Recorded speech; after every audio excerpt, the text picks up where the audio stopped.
Buenos días, entonces vamos a seguir con la parte de patología respiratoria. Ahora nos toca hablar de las infecciones pulmonares. La gran mayoría corresponden a infecciones que comprometen la vía aérea superior y en general son de etiología viral, en cambio las que son de localización más bien baja tienden a ser más de etiología bacteriana, pero esto depende de múltiples factores como edad, antecedentes personales de inmunosupresión, etc. Neumonía corresponde a una inflamación del tejido pulmonar y existen distintos tipos morfológicos de neumonía. Una es la de tipo alveolar, genuina o lobar, que es la clásica neumonía. También desde el punto de vista morfológico está la bronconeumonía, está la neumonía intersticial o neumonitis, está la neumonía granulomatosa y el emboli. Las infecciones pulmonares en general, como grupo, las bacterias tienden a producir más neumonías lobares, o bronconeumonias, los virus, neumonitis y bronquiolitis, los hongos y las micobacterias, granulomas, y eso ya lo hemos visto en las clases de patología, y las bacterias atípicas, llamadas atípicas como la Legionella, Clamidia y Mycoplasma, producen neumonías atípicas.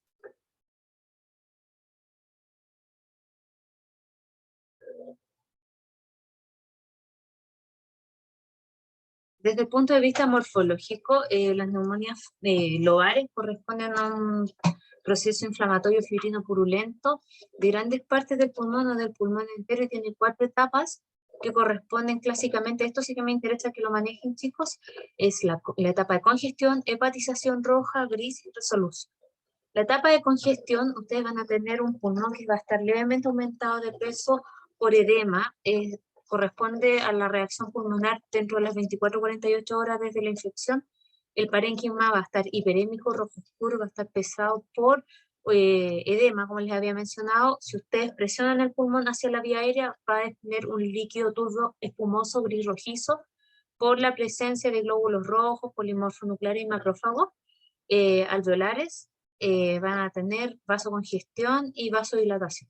Esta es la imagen clásica de la etapa de congestión, en que principalmente el proceso inflamatorio ocurre a nivel intraalveolar.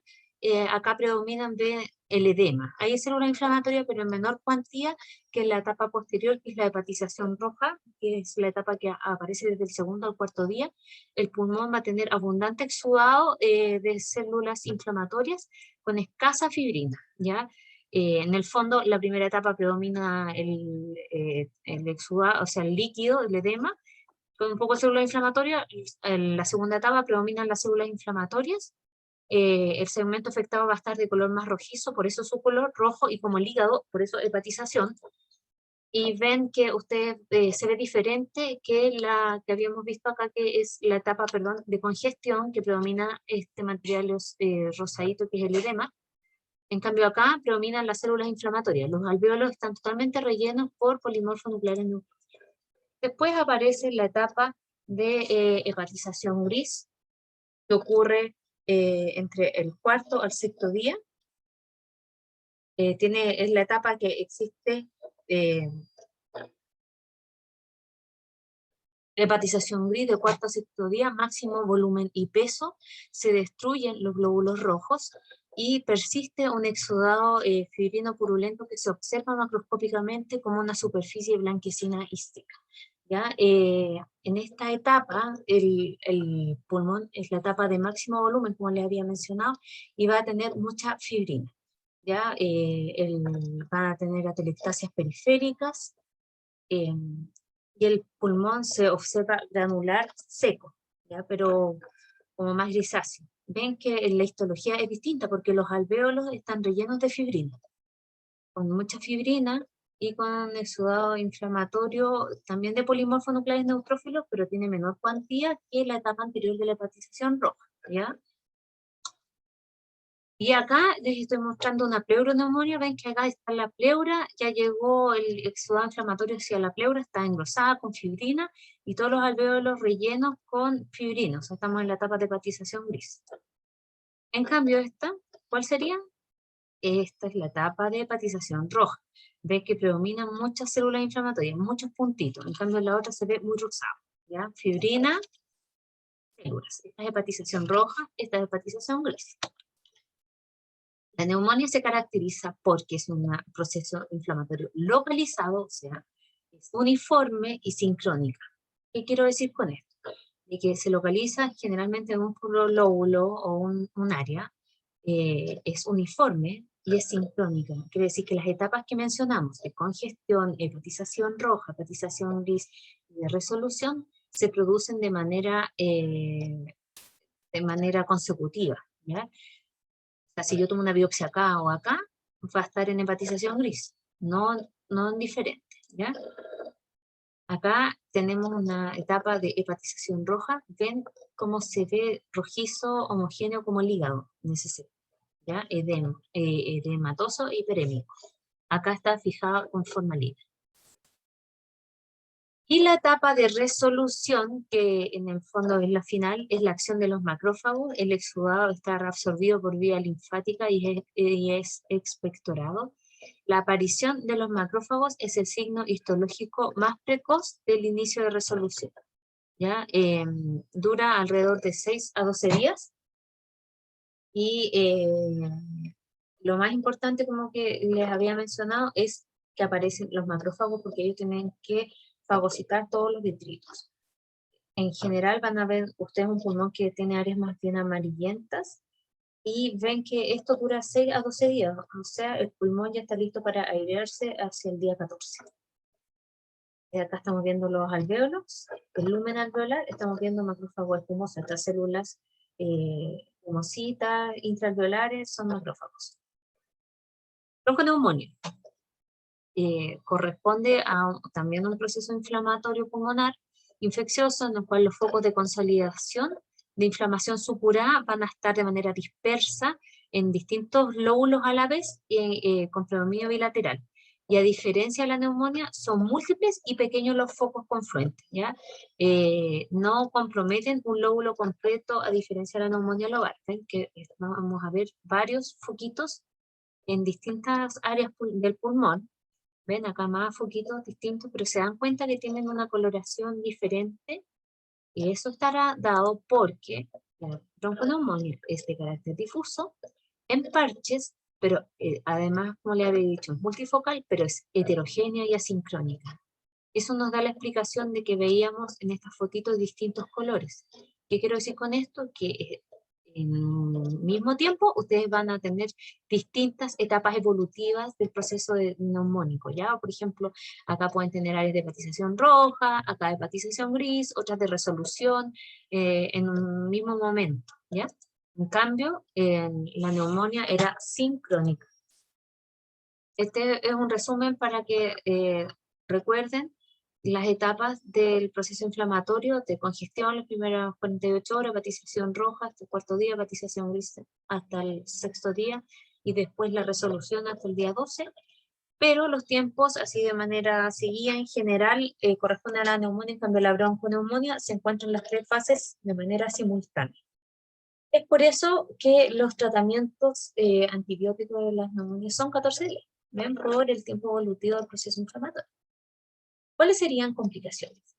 La presencia de absceso pulmonar, o sea, necrosis de licuefacción va a drenar un material purulento en la cavidad, un empiema pleural, o sea, que se propague toda esta infección e inflamación hacia la pleura, que el exudado se organice y se produzca como un tejido granulatorio en el pulmón, y evolucione a focos de fibrosis, o que ustedes tengan diseminación bacteriana a otros lugares que puede llevar a incrementar la mortalidad de los casos, ¿ya?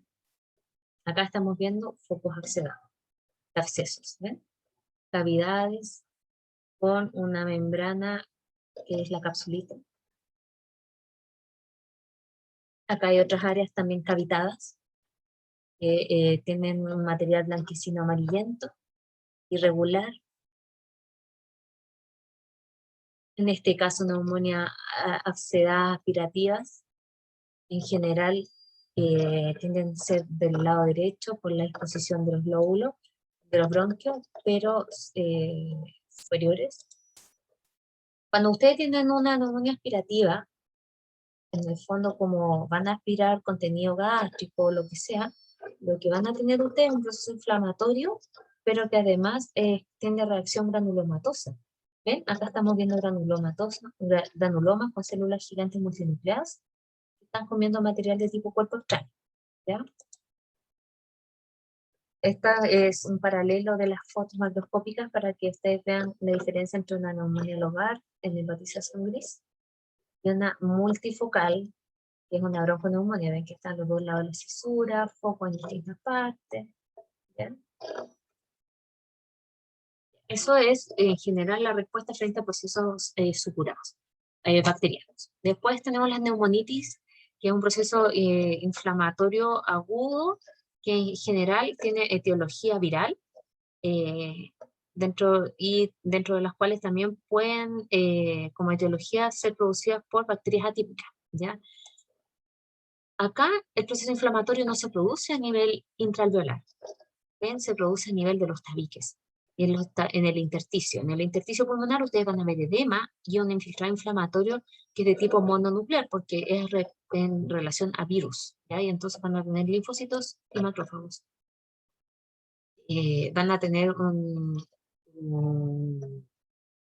ejemplo, en esta foto estamos viendo alvéolo, que está respetado el lumen, el contenido, o sea, el espacio intraalveolar, y en el tabique, en el intersticio, va a estar engrosado por congestión vascular, ahí hay hemosiderina, pero hay linfocitos. ¿Bien? No hay compromiso del espacio alveolar en las neumonitis, a diferencia de las neumonias y las bronconeumonias. Ojo ahí.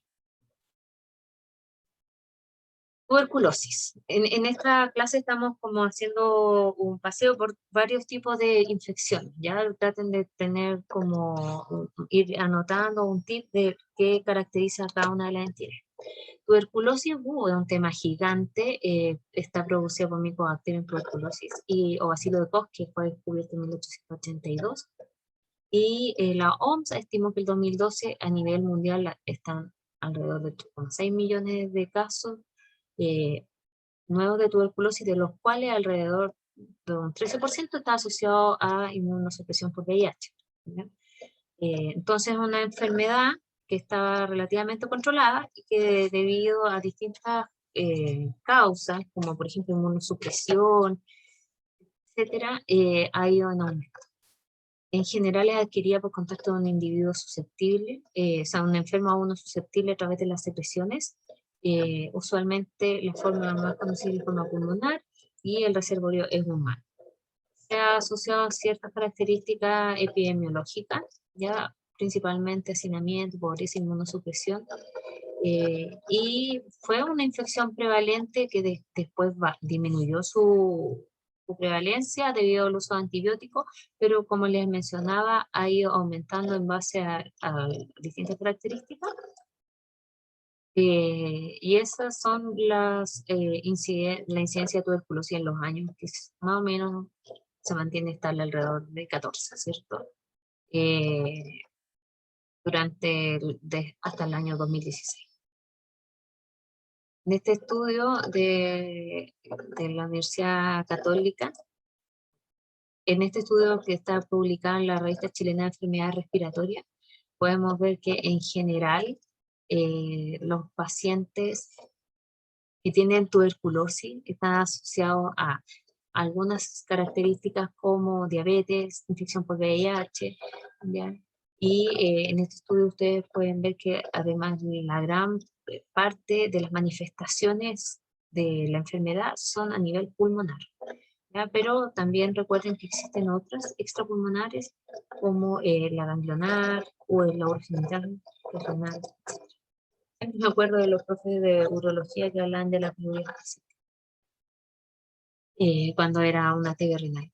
La patogenia, bueno, la carga viral, la carga bacilar es importante. Va a determinar que un paciente con tuberculosis puede infectar a otro, que es un organismo que es susceptible, un huésped susceptible, y llega a través de la vía respiratoria hacia los alvéolos. Ahí van a ser fagocitados y tienen distintas opciones. O son eliminados por el sistema innato y pueden sobrevivir. Si sobreviven, se van a multiplicar a nivel intracitoplasmático en los macrófagos y van a invadir células cercanas y pueden por esta forma diseminar por vía linfática o hematógena. y así el sistema responde formando granuloma, que en el fondo es una forma de defensa del organismo. O sea, cuando un paciente tiene un grado de respuesta inmunitaria conservada, hace granuloma. En cambio, los pacientes con inmunosupresión, como por ejemplo pacientes VIH, no hacen granuloma, y a veces, como les había mencionado en la clase de infección, 2 macrófagos es su pequeño granuloma, y hay que considerarlo como tal, ¿ya? Después se desarrolla en una capa fibrosa que puede calcificarse, que es el complejo de Down, ¿ya? Entonces, frente a una tuberculosis, el sistema inmune puede eliminar el bacilo a través de una tuberculosis primaria. En esta situación no hay una enfermedad clínica, pero alrededor de un porcentaje bajo puede llegar a que pase a una tuberculosis postprimaria. Todo eso ustedes lo pueden estudiar en la clase de fisiopatología, ¿ya? Pero a mí lo que me interesa es que en general lo que se va a producir es la formación de estas estructuras granulomatosas que se pueden cavitar, ¿ya?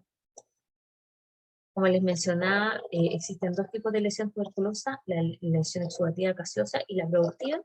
La exudativa gaseosa van a tener presencia de polimorfos nucleares neutrófilos, y después llegan los macrófagos que pueden formar granuloma y sufrir necrosis gaseosa. Y después tenemos la forma productiva, en la cual los macrófagos epitelioides ya forman un granuloma propiamente. Entonces, la tuberculosis inicial afecta el lóbulo superior, y después esa lesión se puede ir excavando según... ¿Por qué se excava? Porque aparece esta necrosis gaseosa que es acelular y va dejando cavidades. Después se puede inclusive diseminar. Este es como un cuadro en tiempo evolutivo, como desde la prima infección puede pasar al complejo primario y puede curarse, o puede pasar a lesiones latentes. Puede evolucionar a la tuberculosis progresiva, en la cual pueden ustedes tener una tuberculosis miliar. Pero después también esas lesiones latentes pueden reactivarse y formar lo que es la tuberculosis secundaria, o a través de una reinfección de un paciente que tenía lesiones latentes, reactivarse una tuberculosis secundaria y pasar a lesiones destructivas, nuevamente a localizarse, o producir una TB secundaria con diseminación masiva y una tuberculosis miliar. O sea, la tuberculosis miliar puede puede originarse de distintas formas. No se preocupen por las etapas evolutivas, en caso de mesoterapia, no se estresen con eso, porque en el fondo acá estamos exponiendo los tipos de patología inflamatoria. No es el fin que recordemos la fisiopatología de todas, sino que los aspectos morfológicos, ¿ya? La tuberculosis primaria se inicia ¿dónde? En el pulmón, ¿ya? Cuando yo les mencionaba que van a inhalar la bacteria, se produce la respuesta linfocitaria y de macrófago, le van a fagocitar a los bacilos y van a los ganglios del hilo, ¿ya? Estas micobacterias después pueden morir o pueden destruir al macrófago y diseminarse, ¿ya? Y después así forman granulomas con calcificación. El foco de Ghon, que es esto, es el foco inicial de tuberculosis primaria de primoinfección, que está localizado a nivel subpleural, ¿ya? Es un material blanquecino, algodonoso, que ustedes van a ver como calcium, por eso se nota, ¿ya? Y en general tienden a calcificarse. El complejo de Ghon, en cambio, son los ganglios linfáticos. Estas son imágenes del recuerdo, porque no es muy frecuente tener pulmones ahora de estos hallazgos, ¿ya? Entonces, en cambio, el complejo de Ghon son los ganglios linfáticos que drenan el foco de Ghon, ¿ya? Y se produce esta masa blanquecina, que en el fondo es el reemplazo de los ganglios linfáticos con la necrosis gaseosa. Ahí las micobacterias van a quedar latentes en los granulomas. Esto es un granuloma, ¿ven? Es una estructura que tiene una necrosis central, con macrófago epitelioide alrededor y células gigantes multinucleadas. Cuando nosotros encontramos esa sospecha, hacemos un Sill-Nielsen que debería salir positivo. Después tenemos la tuberculosis secundaria de reinfección, en la cual ustedes pueden tener reinfección por el bacilo, como habíamos dicho en el esquema, que está muy bueno para acordarse, o que pueden proliferar bacilo en estado latente cuando disminuye la inmunidad, o puede ser a través de una evolución de una diseminada primaria. Entonces, acá estamos viendo fotos de una milia, ¿ven? Milia porque es como el milio, y ven que son como múltiples granitos blanquecinos diseminados, hay cavitaciones. Bueno, y aprovechando la clase anterior, hay bronquiectasis, ¿ven?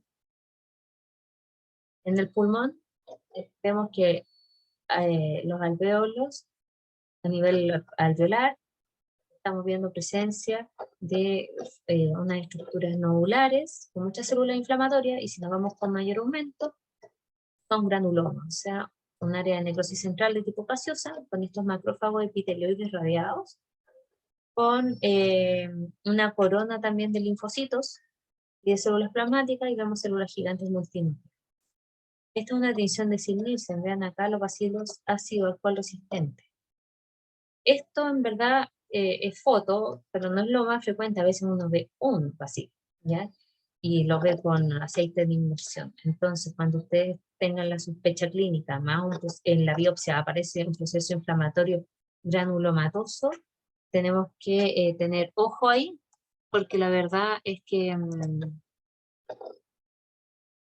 cuando en el fondo lo que les quería decir, cuando hay un proceso inflamatorio crónico granulomatoso, usted tiene la sospecha clínica de tuberculosis, pero mi Sil-Nielsen aparece negativo, eso no descarta tuberculosis, ¿ya? Así que hay que continuar con los estudios, relacionarlo con baciloscopía, otros exámenes, también existe PCR para micobacterias. Entonces si la sospecha clínica es asociada a este patrón morfológico, aunque la tinción histoquímica salga negativa, no se puede descartar tuberculosis. Esta es otra foto de tinción de señales. Bueno, y después tenemos la tuberculosis pulmonar progresiva, que progresa hasta comprometer varios órganos simultáneamente, y que puede llevar a áreas cavitadas, otra miliar, etc. La tuberculosis miliar, ya habíamos visto foto, es una diseminación linfomatógena de los bacilos, cuando en el fondo nuestra respuesta inmune no es capaz de contenerla con los granulomas, o etc. Puede estar circunscrita solamente a los pulmones o afectar otros órganos. Y por vía linfática pasa a las cavidades derechas del pulmón y se va solo a los pulmones, o pueden traspasar anastomosis linfático-vasculares y de ahí diseminarse a médula ósea, hígado, vaso, retina, etc. ¿Ya? Eso respecto a tuberculosis.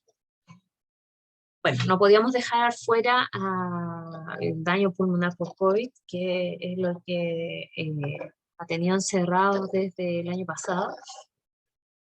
Este virus, estamos de a poco conociendo cada vez más su función, su acción, ¿ya? Y en el fondo, distinto de los hallazgos, ha sido a través de las autopsias. Lamentablemente, por ejemplo, nosotros en nuestro país no estamos haciendo autopsia porque se requieren medidas de seguridad mayores por la presencia de este virus, ¿ya? En el fondo, ciertos centros que cuentan con los distintos tipos de extracción, etcétera, de aire y filtros, están pudiendo realizar estas autopsias que han sido fundamental en el conocimiento de la enfermedad, ¿ya? Para poder encontrar tratamientos. En el fondo, cuando al principio solamente, por ejemplo, este es un artículo que les envié por si alguien lo quiere leer, es de varios grupos de patólogos europeos. Ustedes se van a dar cuenta que tampoco son tantas las autopsias que se han hecho, pero en conjunto están tratando de llegar a conclusiones. Y bueno, se sabe que al principio, en febrero del año pasado, principalmente los hallazgos eran a nivel pulmonar. No sé si se dan cuenta, pero ya con los hallazgos, con la clase que tuvimos, pueden ver que se encontraron las membranas hialinas a nivel alveolar, y que además hay un engrosamiento del intersticio pulmonar. No hay un infiltrado inflamatorio predominantemente intraalveolar como las neumonias bacterianas. O sea, se comportaba como una neumonía viral, pero con un patrón de daño alveolar difuso, ¿cierto? Un pulmón de choque. Pero después fue aumentando la cantidad de las autopsias, y eso nos permitió además empezar a conocer que no solamente era el daño o pulmonar agudo difuso, sino que también alteraciones vasculares, ¿ya? Que juegan un rol fundamental en el daño y que se observan en varios órganos, así de manera diseminada y no solamente a nivel pulmonar. O sea, estas son radiografías de un paciente COVID comparándolo con un paciente normal. Vean cómo está este virus merilao, opacidades irregulares, bilaterales, difusas.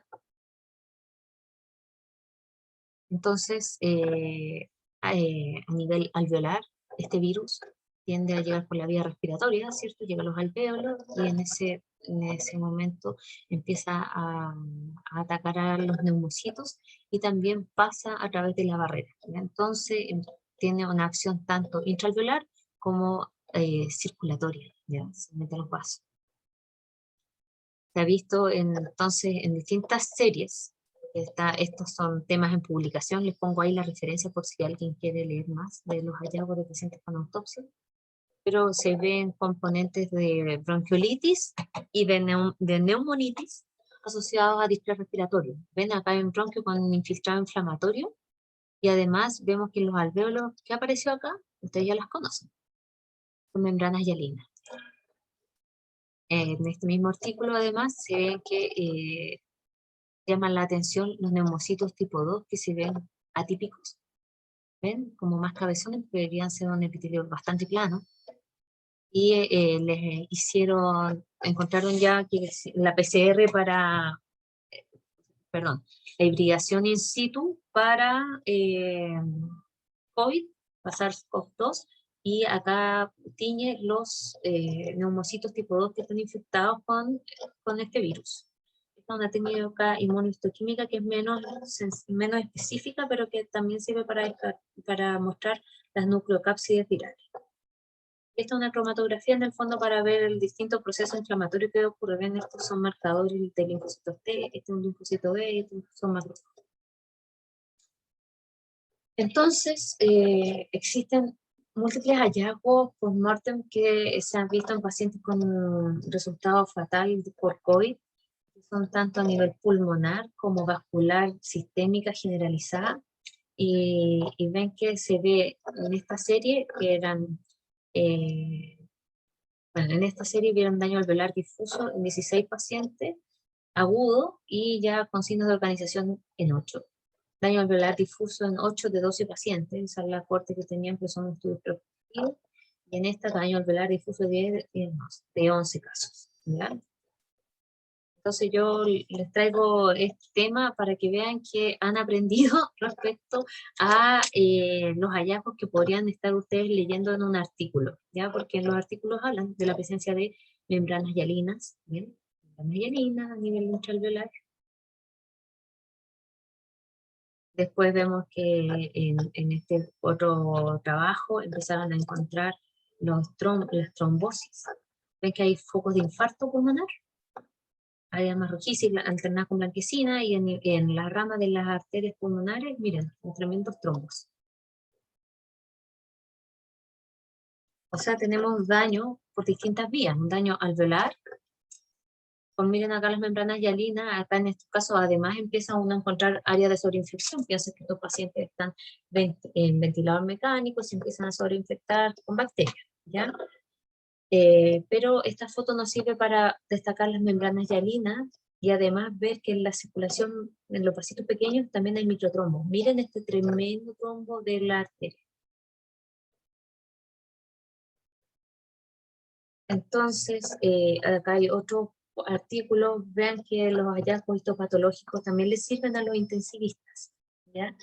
Para tratar de explicarse el síndrome de estrés respiratorio. Y ven que los pacientes que han evolucionado mal hacia la fibrosis pulmonar, le encontraron esto. Esta es una tinción, si ustedes se dan cuenta, de tricrómico, y que sirve para ver el colágeno azul, y estamos viendo foco fibroblástico azul, o sea, un pulmón que ya está teniendo signos de organización. Estos son los pacientes que después evolucionarán a fibrosis pulmonar. Esta es la tinción de H y así es la que se ve con el triptónico. Inclusive en algunos casos hay endotelitis. ¿Qué vieron en ese estudio, por ejemplo? Que cuando los pacientes tenían una menor exposición, una menor evolución del cuadro inflamatorio pulmonar de distrés respiratorio. Cuando evalúan el distrés respiratorio, a eso me refiero. Cuando la duración de la fase exudativa era menor, tendían a resolución rápida. Pero los pacientes que se han pegado en esta fase proliferativa son aquellos que además tienen mayor riesgo de pasar a la etapa fibrosa. Y vieron que en general también en las primeras etapas, principalmente, ¿qué es lo que vieron en el alveolar? Vieron exudados, o sea, exudados intraalveolares, principalmente las membranas hialinas que están en las primeras semanas, y que posteriormente empiezan a aparecer formas de organización como esos focos fibroblastos. La presencia de esos focos fibroblásticos o de fases proliferativas, ¿se acuerdan de la fase proliferativa del daño alveolar difuso? Tienden a ser los que evolucionan a fibrosis.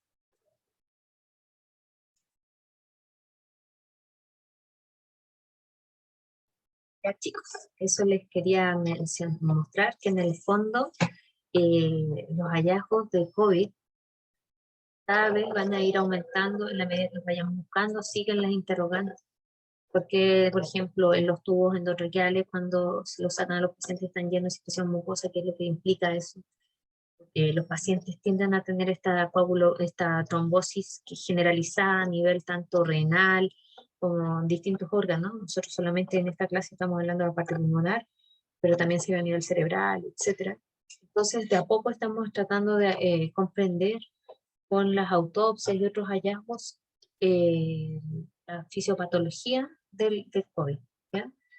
Así que ustedes con estos artículos pueden aterrizar un poco la teoría que vimos durante la clase de las etapas del daño alveolar, qué significa, de las características que se ven en las neumonitis, que es lo que también se ve en este virus. Y en la clase práctica de la próxima semana aclararemos más dudas. Estén bien. Chao, chao.